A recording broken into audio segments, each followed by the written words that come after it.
Hi all, welcome to football arena. ഒരുപാട് വിവാദങ്ങൾ നിറഞ്ഞ ഒരു മത്സരമായിരുന്നു അർജന്റീനയും ഈജിപ്തും തമ്മിലുള്ള മത്സരം. ആ മത്സരത്തിനിടയ്ക്ക് പലപ്പോഴും ഈജിപ്തിൻ്റെ കോച്ചിങ് സ്റ്റാഫും അതുപോലെ തന്നെ റഫറിയും തമ്മിൽ ഏറ്റുമുട്ടലുകൾ ഉണ്ടായിരുന്നു. അതേ തുടർന്ന് റെഡ് കാർഡും യെല്ലോ കാർഡും ഒക്കെ അവരുടെ ഡഗ് ഔട്ടിൽ ലഭിക്കുകയും ചെയ്തിരുന്നു. ഏതായാലും ഈ മത്സരത്തെക്കുറിച്ച് നാട്ടിൽ എത്തിയതിനു ശേഷം അവരുടെ മുഖ്യ പരിശീലകനായ ഹൊസാം ഹസൻ ഇപ്പോൾ സംസാരിച്ചിട്ടുണ്ട്.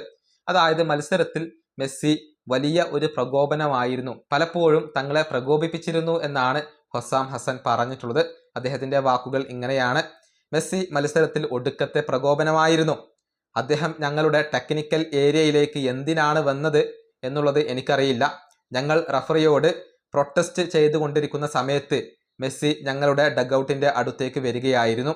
റഫറിയുടെ പല തീരുമാനങ്ങളും അർജന്റീനക്ക് അനുകൂലമായിരുന്നു. അത് അവർ മുതലെടുത്തു എന്നുള്ളത് മാത്രമല്ല, വളരെ കൂളായിക്കൊണ്ടാണ് അവർ കളിച്ചത്.